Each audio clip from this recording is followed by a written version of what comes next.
حضرت فاروق رضی اللہ تعالیٰ عنہ کا مبارک زمانہ ہے۔ حضرت عمر نے فوج بھیجی ایران کے حکمران کے ساتھ جہاد کرنے۔ ایران کے بادشاہ نے 2 عیسائی جاسوس بھیجے، کہنے لگا ذرا پتہ تو کرو مسلمانوں کا رات کا طریقہ کیا ہے، میں صف بندی کراتا ہوں۔ وہ ساری رات صف بندی کراتا رہا، 2 جاسوس آئے مسلمانوں کی معلومات کرنے۔ معلومات کر کے جب واپس گئے تو حضرت عمر فاروق رضی اللہ تعالیٰ عنہ کے سپاہیوں کو دیکھا، غور سے پلٹے۔ تو بادشاہ کہنے لگا کیا حال دیکھ کے آئے ہو؟ کہنے لگا سارے مسلح پہ بیٹھے ہوئے ہیں، جتنے گھنٹے ہم وہاں رہے ہیں مجاہدین مسلح پہ رہے ہیں، یوں لگتا ہے جیسے ان کا دنیا داری سے کوئی تعلق۔ اور کہنے لگے بادشاہ کوئی ایسی طاقت ہے جس کو وہ بلا رہے تھے، کوئی ایسی قوت ہے جس کو وہ پکار رہے تھے، ہمیں بھی وہاں کھڑے ہو کے محسوس ہوتا تھا کہ ہاں کوئی ہے جو آ جائے گا ان کی مدد کے لیے، کوئی ہے جو پہنچے گا ان کی مدد کرے گا۔ ایران کا بادشاہ کہنے لگا مجھے سمجھ آ گئی ہے، وہ جسم کی طاقت سے ہی نہیں لڑتے، وہ کوئی غیبی طاقت ہے جس سے وہ لڑتے۔ بھائی وہ غیبی طاقت بھی تو ہمارے پاس ہم نے ناراض کر لیا نا، وہ بھی تو نہیں نا، مسجد کا رخ بھی تو کوئی نہیں۔ اور میں نے پچھلے جمعے بھی کہا تھا، پھر کہتا ہوں، وہن ہو گیا امت کو۔ نبی پاک نے فرمایا امت کو وہ کیا ہے، دنیا سے محبت ہو گئی ہے، موت سے کراہت ہو گئی، وہن ہے۔ صحابہ کرام کو موت سے بڑا پیار تھا، موت سے بڑی محبت کر، ہماری طرح نہیں، وہ کہتے تھے مریں گے تو منو مٹی، تو وہاں ٹھیک ہے عذاب قبر حق ہے، لیکن میں کہا کرتا ہوں سالوں کے بعد جو پردیس سے ماں کے پاس آئے، ماں اسے عذاب نہیں دیتی، اس کا ماتھا چوما کرتی ہے۔ اور بھائی جو رب کریم کی بارگاہ میں جائے گا تیرا کیا خیال ہے، گل سڑ جائے گا؟ مدینے والے حبیب نے فرمایا قبر المومن روضۃ من ریاض الجنہ، فرمایا میرا مومن جب قبر میں جاتا ہے تو اللہ جنت کے سارے دروازے کھول لیتا ہے، وہ تو اللہ کی رحمت میں پہنچتا ہے۔ کون کہتا ہے مومن مر گئے، وہ تو قید سے چھوٹے اپنے گھر گئے۔ کون کہتا ہے قبر میں عذاب ہے تو صرف عذاب ہی ہے، ہاں مجرم کو سزا ملے گی، لیکن مومن ہمیشہ جہنم میں، وہ بالآخر جنت میں جائے گا، بالآخر جنت میں جائے گا۔ اور کسی درویش نے بات کی، وہ کر کے چلے گئے، بر کمال ہی کر گئے، کہنے لگے دوزخ میں میں تو کیا، میرا سایہ نہ جائے گا، کیونکہ رسول پاک سے دیکھا نہ جائے گا۔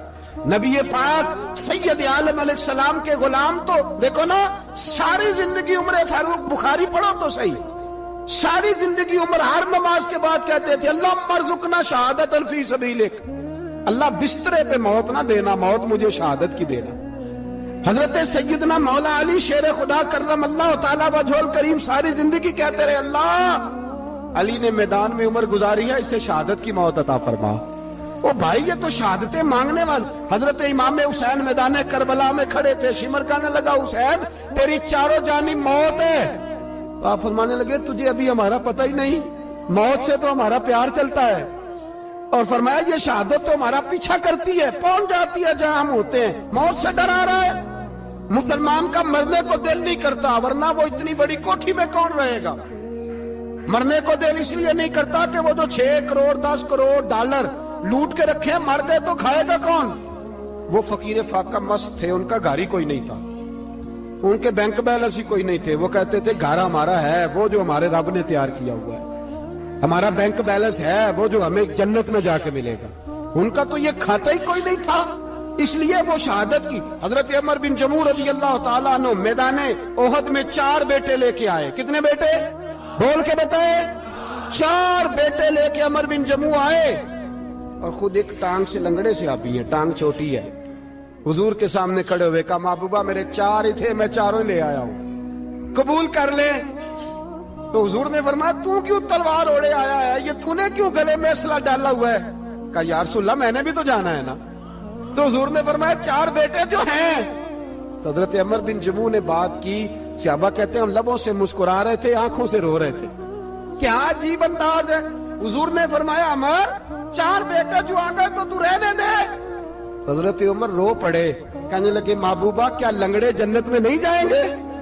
کیا حضور میں لنگڑا ہوں تو میرے لیے جنت کوئی نہیں؟ میرے حبیب پاک سید عالم صلی اللہ علیہ وسلم نے فرمایا عمر تو ضرور جنت میں جائے گا۔ کہا محبوبہ پھر بچے بعد میں جائیں گے، میں پہلے میدان میں جاؤں گا۔ ایک بی بی 4 بیٹے لے کے آئی احد میں، کہا محبوبہ کل کمائی تھی میں لے آئی ہوں، میرے پاس کوئی اور شے ہوتی تو میں بچا کے نہ رکھتی، بیٹے دے کے نا حاضری لگوا کے تو واپس دروازے پہ لے گئی۔ حضرت سیدنا عبداللہ ابن عمر فرماتے ہیں بی بی بول رہی تھی تو میرا جذبہ جہاد بڑھ رہا تھا، اپنے بیٹوں کو کہنے لگی میں تمہیں حضور کے پاس چھوڑ کے جا رہی ہوں، جب تم میدان میں گرو گے تو میں تمہیں دیکھنے آؤں گی، دیکھنا تمہاری پشت پہ کوئی زخم نظر نہ آئے، جتنے تیر کھانے ہوئے سینے پہ کھانا، جتنے تلواروں کے نیزوں کے زخم برداشت کرنے ہوئے یہاں کھانا، پشت پہ زخم نظر نہ آئے۔ حضرت عبداللہ ابن عمر فرماتے ہو بی بی کی گفتگو میرا جذبہ جہاد بڑھا رہی تھی۔ ایک بی بی 3 سال کا 4 سال کا بیٹا لیے رو رہی ہے، احد کا دن ہے، سہیلیاں پوچھتی ہیں تو کیوں روتی ہے؟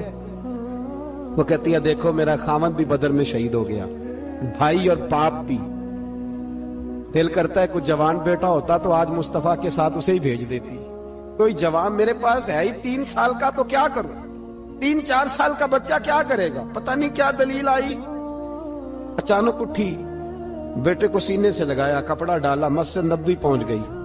حضرت بلال کہتے ہیں مجھے ملی، کہنے لگی بلال مجھے پتہ ہے حضور تیاری کرا رہے ہیں جنگ کی، پر 2 منٹ اگر میری ملاقات ہو جائے۔ بلال حبشی کہنے لگے حضور ہم ایک بی بی ضد کر رہی ہے۔ حضور باہر آئے، کہنے لگی حضور میں فلاں کی بیٹی، فلاں کی بہن، فلاں کی بیوہ ہوں، میں نے بدر میں 3 شہید دیے ہیں، اب میرے پاس یہ 3 سال کا لال ہی بچا ہے، بڑا فخر ہے میرا، لوگ مجھے شہید کی بیوہ، شہید کی بیٹی، شہید کی بہن کرتے، دل کرتا ہے شہید کی اماں بھی کہیں جاؤں تو میرا بیٹا لے لے۔ سیدنا بلال کہتے ہیں حضور مسکرائے، کہنے لگے یہ 3 سال کا نونہال کیا کرے گا؟ کہتے ہیں اماں کا عجیب جذبہ ہے۔ کہنے لگی محبوبہ سنا ہے اسلحہ بھی تھوڑا ہی ہے، ڈھالیں زیادہ کوئی نہیں، میرا بیٹا ساتھ رکھ لیں، جب آپ کی طرف کوئی تیر آیا نا تو میرا بیٹا ڈھال کے اس کو ڈھال بنا کے آگے کر دینا۔ محبوبہ ڈھال تو بن ہی سکتا ہے نا۔ حضرت بلال فرماتے ہیں مصطفیٰ کریم نے فرمایا جا میں نے قبول کیا، قیامت کے دن بیٹا گھر لے جا، جب تیرا نام پکارا جائے گا تو شہید کی اماں کہہ کے ہی پکارا جائے گا، جا تو گھر لے جا۔ کہتے ہیں چلتے چلتے ایک غریبنی اور آ گئی، اتنی سی اٹی بان کی، اتنی سی، بلال حضور سے ملاقات ہو جائے گی۔ نبی پاک آ گئے، کہا محبوبہ یہ غلبہ اسلام میں میرا بھی حصہ ڈال لیں۔ حضور نے فرمایا یہ کیا ہے؟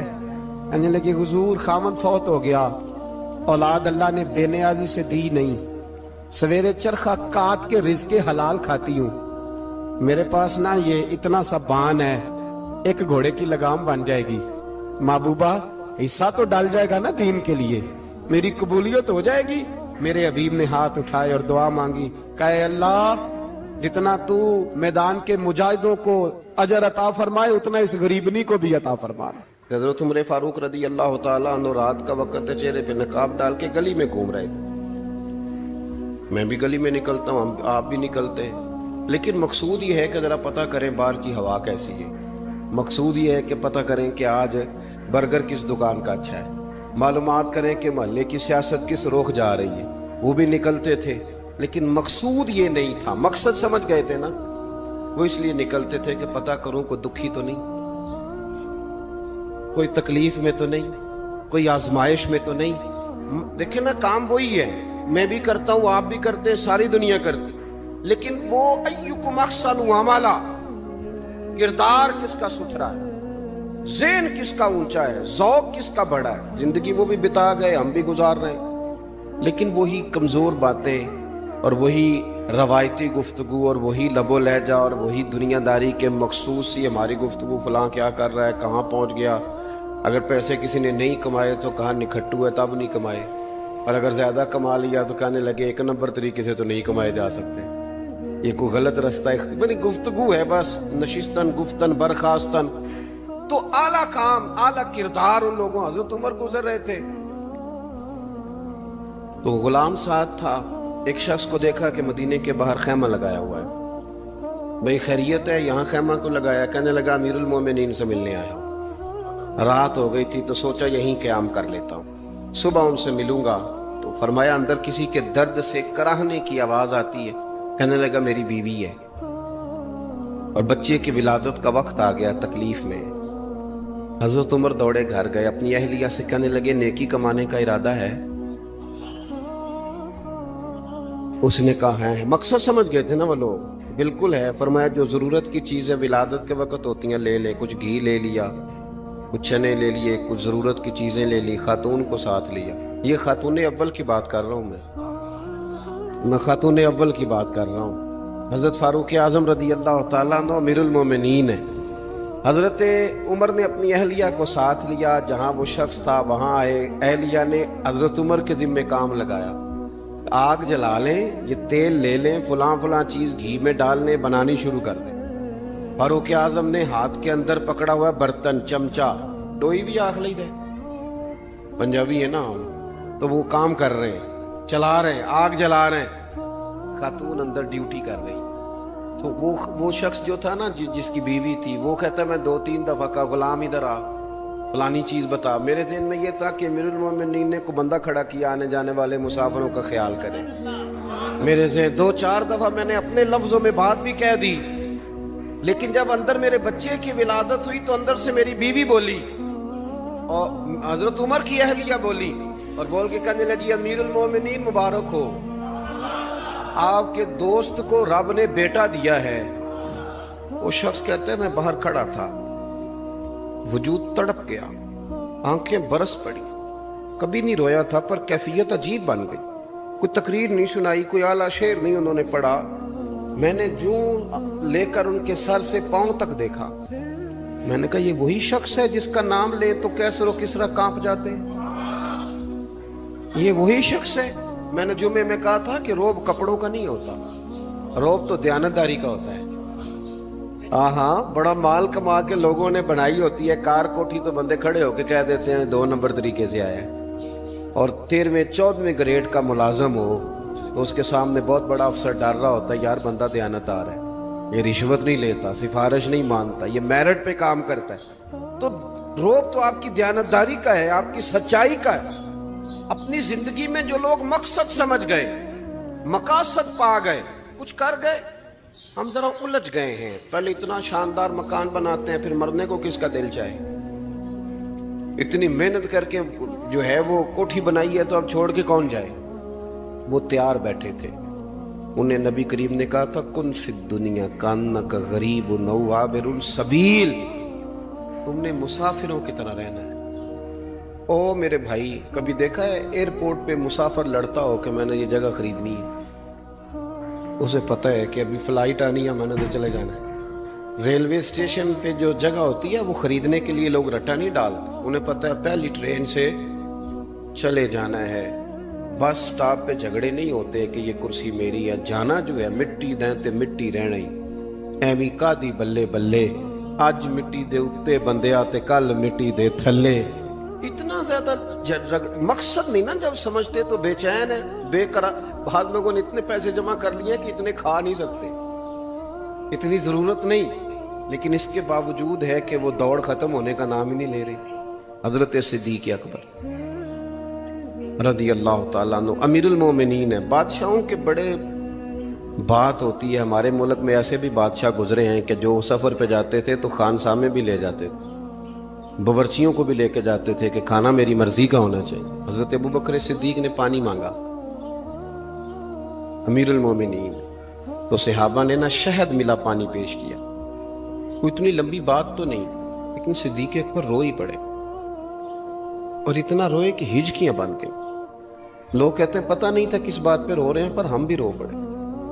حضور آپ کیوں روتے ہیں؟ تو آپ فرمانے لگے یار مجھے آسانیوں میں مبتلا کرنے لگے ہو, مجھے ان دنیا کی لذات میں الجھانے لگے ہو. میں حضور کی بارگاہ میں بیٹھا تھا, اللہ کے رسول فرما رہے تھے پیچھے ہٹ جا, پیچھے ہٹ جا, پیچھے ہٹ جا. میں نے پوچھا حضور آپ کس کو کہہ رہے ہیں؟ حضور فرمانے لگے دنیا میرے پاس آئی تھی, وہ قریب کرنا چاہتی تھی مجھے, تو میں نے اسے کہا پیچھے ہٹ جا, میرے نیڑے نہ آنا, دور ہٹ جا. وہ ہٹ تو گئی ہے, پر جاتی دفعہ کہہ گئی ہے سونیا آپ تو بچ گئے ہیں, پر آپ کے بعد والے کیسے بچے؟ تو مجھے سینے سے لگا لے, گلے سے لگا لے, مقصد اپنا سمجھیں, اعمال کا حسن پیدا کریں.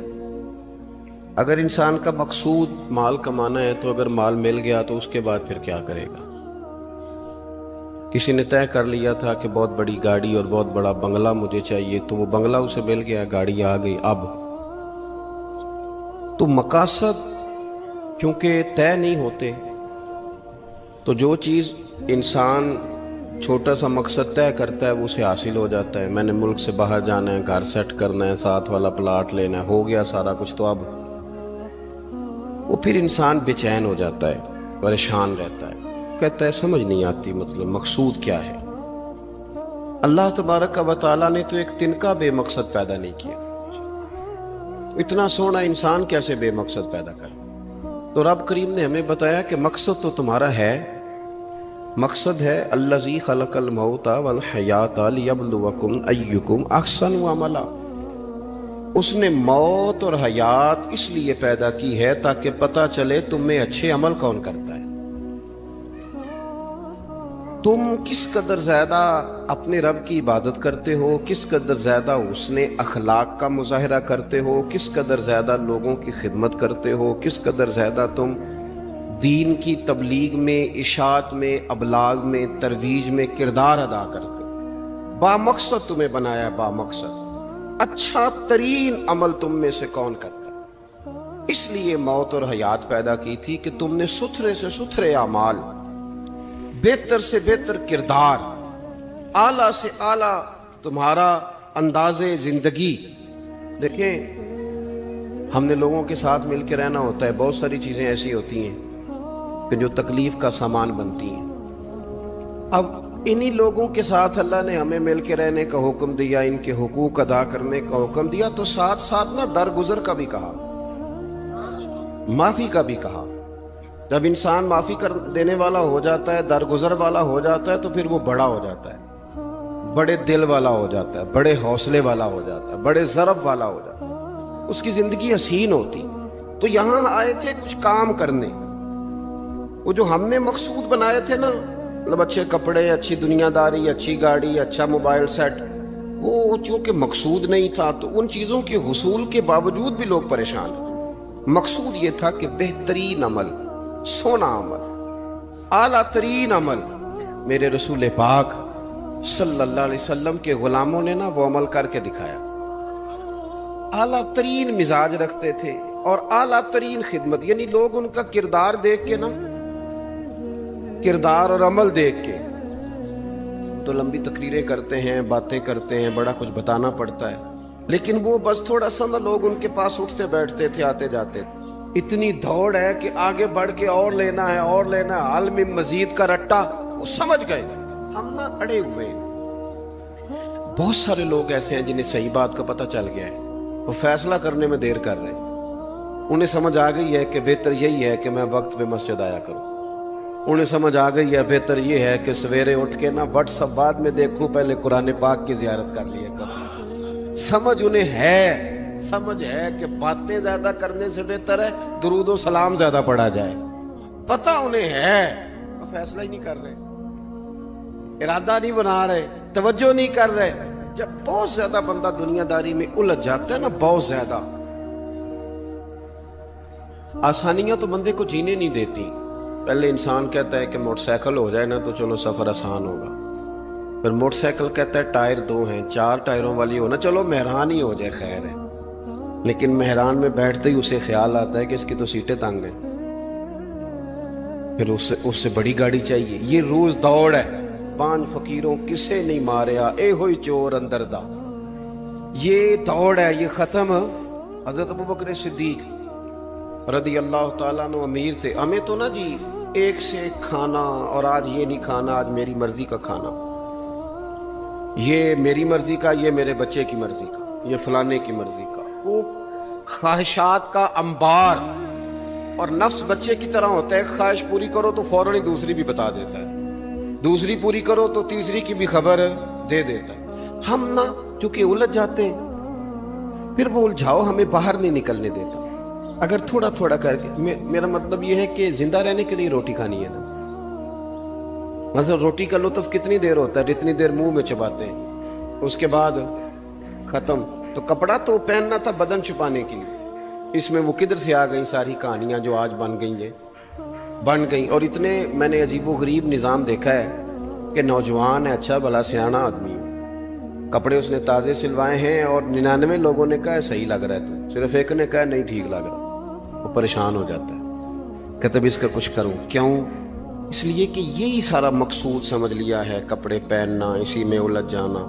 میں اکثر دوستوں سے کہتا ہوں، میں خود کسی دوسرے کی بات نہیں کرتا، بہت زیادہ عمر نہیں میری، میں خود جایا کرتا تھا.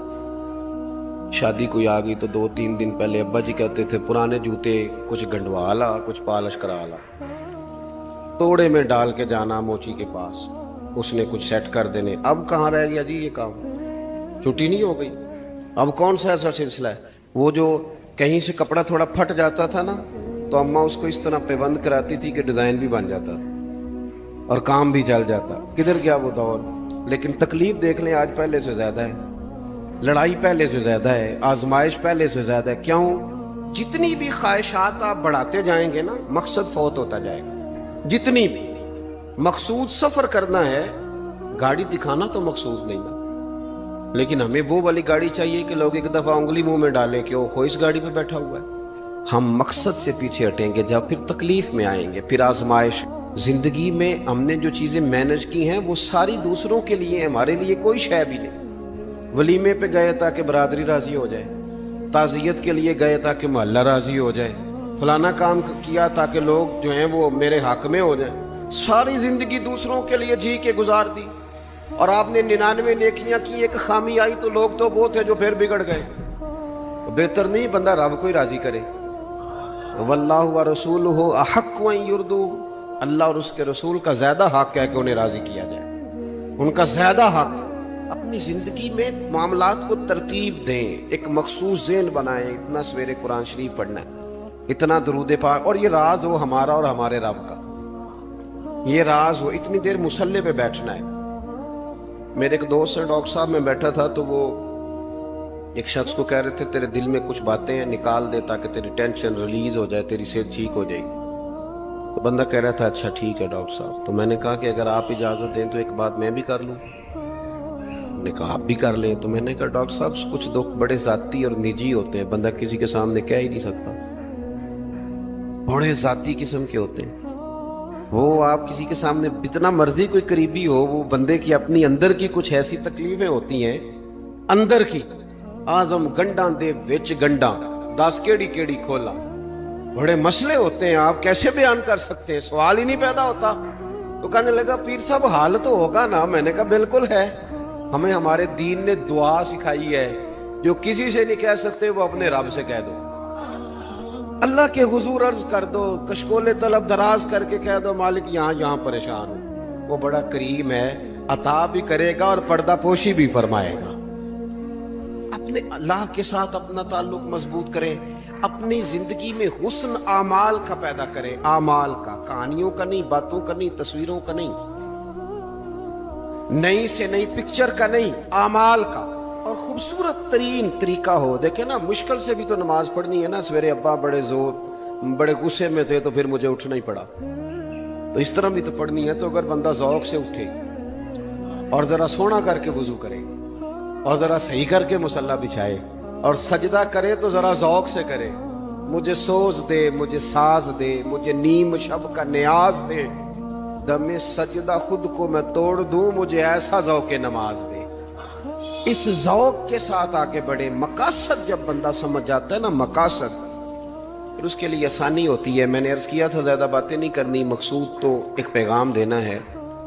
اب ہم نے جانے والوں کے لیے کیا کرنا ہے؟ ایک تو یہ کہ اپنا مقصد ٹھیک کرنا ہے کہ جو رخصت ہو گئے اپنے بزرگوں کو نا یاد رکھیں. اصل کام ہے ان کو بول کے بتائیے. سال کے بعد ختم بڑی اچھی بات ہے، سسماہی ششماہی سیماہی سب ٹھیک ہے، ان کو یاد رکھیں. حضور نہ یاد رکھتے تھے، اپنی والدہ کا ذکر کرتے، اپنے والد کی بات کرتے، اپنے دادا کا ذکر کرتے. اپنے جانے سیدہ خدیجہ الکبریٰ رضی اللہ تعالیٰ نہ وصال کر گئیں تو حضرت عائشہ کہتی ہیں حضور اکثر گھر میں ان کا ذکر کرتے.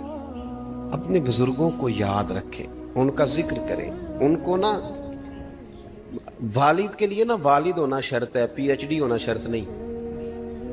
والد کے لیے والد ہونا شرط ہے، مفتی ہونا شرط. والد ان پڑھ بھی ہو تو بچے کو سمجھانے کا سلیقہ سے اللہ اسے عطا کاری دیتا ہے. ماں بالکل ان پڑھ بھی ہو تو بچوں کو سمجھانے کا طریقہ اللہ اسے ان سے سیکھیں. میرے والدہ اور والدہ دونوں اپنا نام نہیں لکھ سکتے تھے، تو میں اپنے دوستوں سے کہتا ہوں مجھے کبھی موقع ملے تو میں کئی جلدوں میں کتاب لکھ سکتا ہوں اپنے ماں باپ. اس لیے کہ وہ جو ہمیں سکھا گئے، جو بتا گئے، وہ انہی کا خاصہ تھا. تو اپنے والد ایک تو جانے والوں کو یاد رکھیں، دوسرا ان کے لیے دعا کریں تو درد سے کریں، سونی کر کے کریں، صحیح کر کے کریں، اکیلے بیٹھ کے کریں. دعا کا سب سے زیادہ تعلق آپ کے دل کی آواز کے ساتھ ہوتا ہے. اور جس طرز میں حضور نے ہمیں حدیث سکھائی ہے نا، اس رنگ میں کبھی آپ حدیث کو سیکھیں، سمجھیں نا. حضور فرماتے ہیں جس طرح دریا میں ڈوبنے والا سہارا تلاش کرتا، دریا میں اسے کتنی کو جلدی ہوتی ہے، غوطے لگ رہے ہوتے ہیں.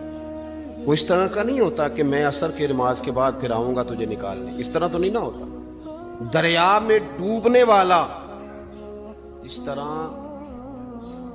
کشتی سہارا تلاش کرتا ہے، حضور فرماتے ہیں اس طرح قبر میں جانے والا دعاؤں کا انتظار کرتا ہے. آپ نے دیر کر دی دعا مانگنے میں، ختم دلانے میں دیر کر دی.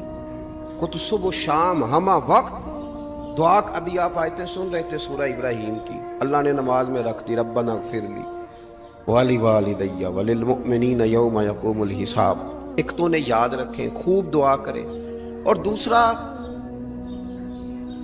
کوشش کریں کہ وہ جو نیکیاں کرتے تھے وہ نیکیاں بھی جاری رہیں. جن لوگوں سے ان کا اچھا تعلق تھا وہ تعلق بھی قائم رہے. یہ بھی کوشش کریں کہ ان کے لیے صدقات و خیرات کریں، اور قیمتی صدقہ دیں. قیمتی، میں بات ختم کرنے لگا ہوں بس. قیمتی صدقہ دیں، قیمتی. 15 تولے سونا گھر میں پڑا ہوتا ہے، قیمتی ہوتا ہے نا. کبھی کسی نے چوک میں بتایا کہ آج 15 تولے سونا میرے گھر میں پڑا؟ بولو نا، لگتا ہے تو 10 چھڑنا ہے. اگر گھر میں 50 لاکھ روپے کیش پڑا ہو تو چوک میں گلی میں آ کے آپ بات کریں کہ گھر میں پیسے پڑے ہیں؟ کیوں؟ کہ وہ قیمتی ہیں، کوئی لے نہ لے.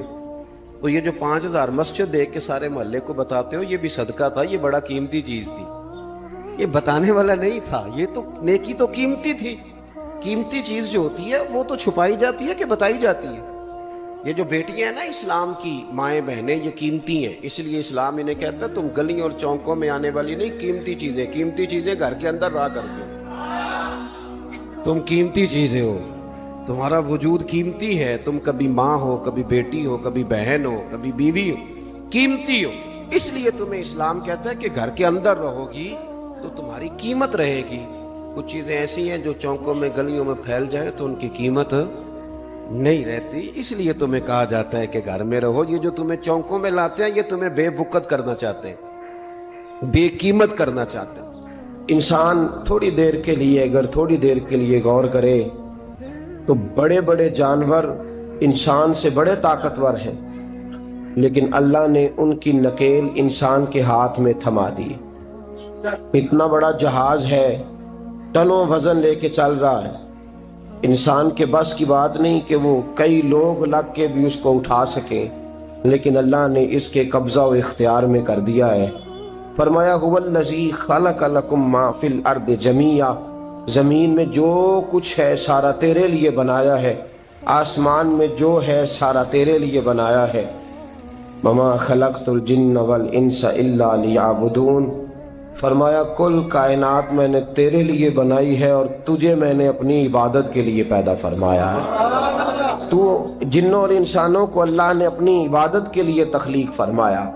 مقصد زندگی، مقصد تخلیق، دنیا میں آنے کا مقصد اولین اور مقصد آخرین اللہ کی عبادت، اللہ کی معرفت، اللہ کی طرف توجہ، اللہ کی طرف رجوع. یہی ایک مقصد تھا انسان کے آنے کا. اسی کو قرآن نے بیان کیا تھا. اپنے اپنے مقاصد. درود شریف پڑھنے والے بلند صلاۃ و سلام علیک یا سید یا رسول اللہ. اپنے اپنے مقاصد، اپنے اپنے معاملات کو ہم نے ترتیب دے لیا ہے. صبح سے شام تک کے معاملات سارے کے سارے ہمارے ذاتی، نجی، اور ہمارے اپنے بنائے ہوئے مقاصد کے تحت گزر رہے ہیں۔ حالانکہ رب کریم نے فرمایا کہ انسان، میں نے تجھے اپنی عبادت کے لیے بنایا ہے، اپنے لیے تجھے بنایا ہے، تو میری بارگاہ میں سجدہ ریز ہو، تو میری بارگاہ کی طرف توجہ کرے، تو میرے لیے تسبیح پڑھے، تو تحلیل کے جملے بولے، تو تکبیر کہے، تو میرے محبوب پہ نازل ہونے والے قرآن کی تلاوت کرے۔ تجھے تو اس لیے بنایا تھا۔ عبادت کا معنی یاد رکھیے گا، عبادت کا معنی فقط نماز پڑھنا نہیں، عبادت کا معنی صرف نماز پڑھنا نہیں، نماز عبادت کا ایک جز ہے، نماز عبادت کا ایک حصہ ہے۔ عبادت نماز پڑھنے کا نام نہیں، عبادت روزہ رکھنے کا نام نہیں، عبادت صرف اور صرف حج کرنے کا نام نہیں، فقط ذکر فکر کرنا عبادت نہیں، بلکہ اللہ کا حکم ماننے کا نام عبادت ہے۔ خدا رسول کی بات ماننے کا نام عبادت ہے۔ جہاں جانے کا خدا حکم دے وہاں چلے جاؤ، یہ عبادت ہے۔ جہاں جانے سے منع کر دے وہاں کبھی نہ جاؤ، یہ عبادت ہے۔ اگر نماز پڑھنے کا نام ہی عبادت ہوتا تو پھر فجر کی فجر کے وقت کیوں پڑھنی پڑتی، پھر ظہر میں ہی کیوں فرض ہوتی، پھر عصر کا وقت مغرب میں جا کے کیوں نہ شروع کیا جاتا، پھر انسان کی مرضی تھی جب پڑھ لیتا۔ فرمایا نہیں، عبادت میری ہے، اصل میری اطاعت ہے۔ میں جب کہوں کہ یہ فجر کا وقت ہے تو تجھے فجر مان کے پڑھنا، جب کہوں ظہر کا وقت ہے تو ظہر مان کے۔ ہم نے عبادت کو مخصوص کر دیا، مسجد میں چلے جانا، نفل پڑھ لینا، کچھ دیر قرآن شریف پڑھ لینا، کچھ دیر اللہ کی عبادت کر لینا، کچھ دیر ذکر اذکار کر لینا، اس کا نام عبادت ہے۔ اور باہر نکل کے بے شک جھوٹ بولے، باہر نکل کے بے شک غیبت کرے، باہر نکلے اور کم تولے، باہر نکلے اور اپنی من مرضی کرے، تو یہ عبادت نہیں۔ اس لیے کہ ہم اس خدا کے ماننے والے ہیں جو صرف مسجد میں نہیں ہوتا، بلکہ جلوہ تیری ذات کا کو بکو ہے، میں جدھر دیکھتا ہوں ادھر تو ہی تو ہے۔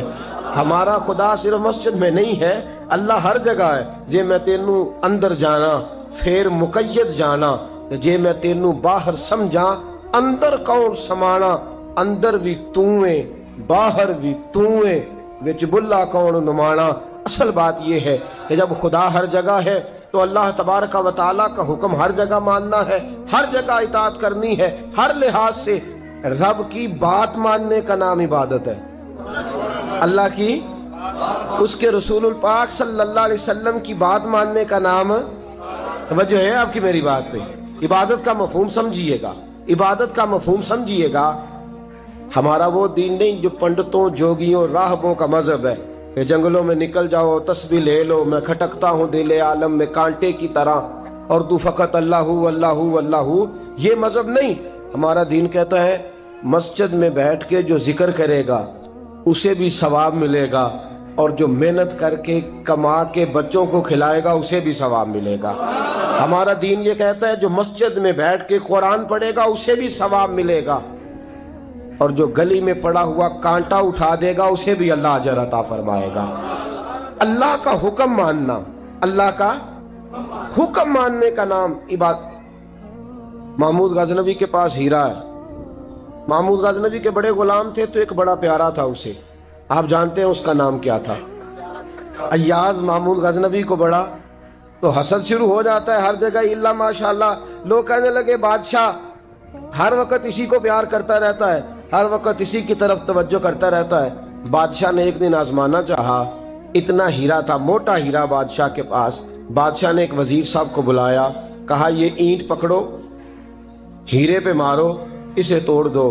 کہنے لگا بادشاہ بات تیری ٹھیک ہے پر بڑا قیمتی ہیرا ہے، کیوں تڑوا رہے ہیں آپ؟ مال خزانہ میں رکھ دیں، کام آئے گا، کسی نہ کسی جگہ پہ استعمال ہو جائے گا، آپ کیوں اس کو تڑوانے کی ضد کر رہے ہیں؟ بادشاہ سلامت نے کہا اچھا تم نے ٹھیک مشورہ دیا، میں ہی جذبات میں آ گیا تھا۔ ایک دوسرے آدمی کو بلایا، اس کو کہا یہ ہیرا توڑنا ہے۔ اس نے کہا بادشاہ مجھے لگتا ہے پوری دنیا میں اتنا موٹا ہیرا تیرے پاس ہے، کسی اور کے پاس نہیں ہوگا۔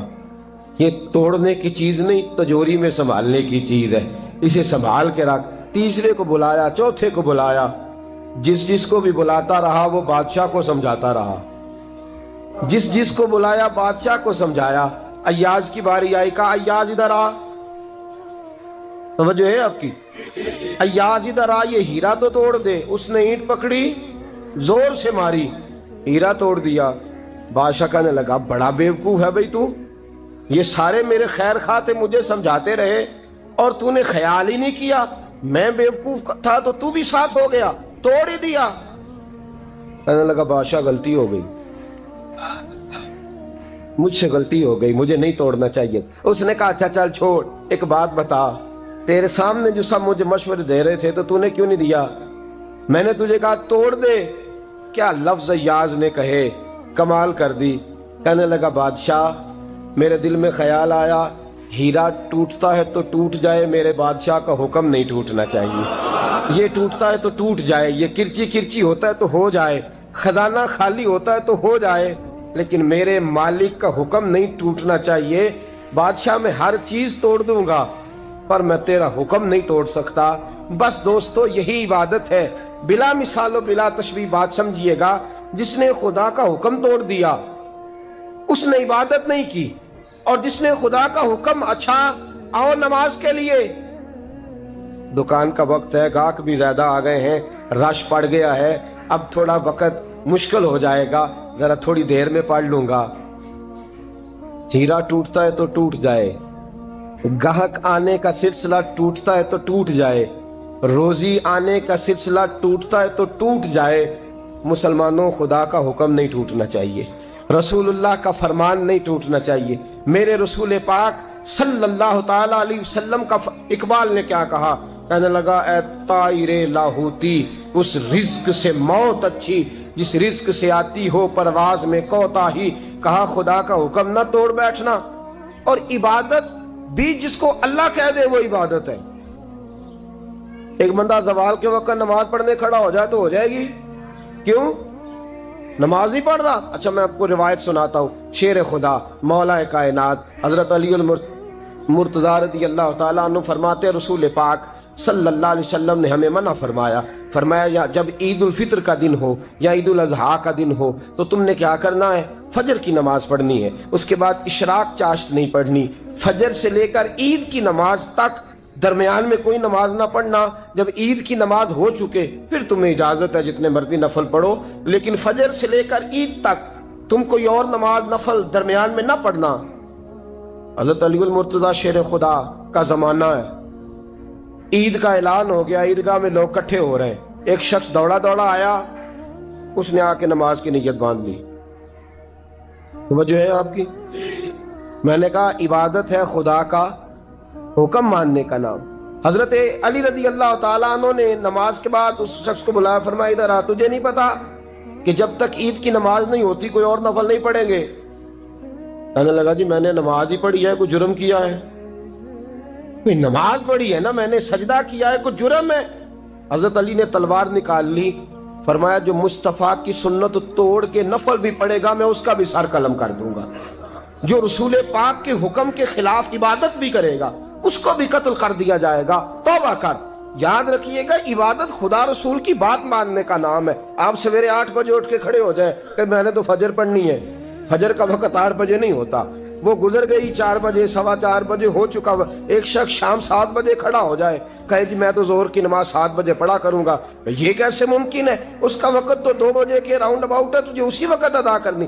یاد رکھیے گا عزیز ساتھیو، عبادت اللہ کا حکم ماننے کا نام ہے، لیکن عبادت کی بہت بڑی جو ایک رکن ہے، عبادت کا بہت بڑا جو ایک جز ہے وہ نماز پڑھنا ہے، بہت بڑا جز۔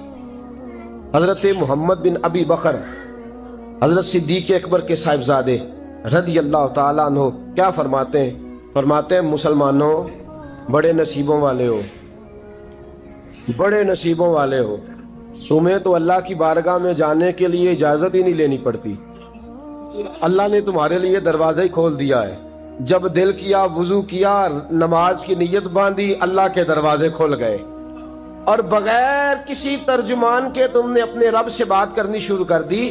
عبادت ایسی نعمت ہے، اللہ کی بارگاہ میں کھڑے ہونا، سجدہ کرنا اتنی بڑی فضیلت کی بات ہے۔ یہ حدیث میرا خیال ہے آپ کو کبھی بھولنی نہیں چاہیے۔ سید عالم نور مجسم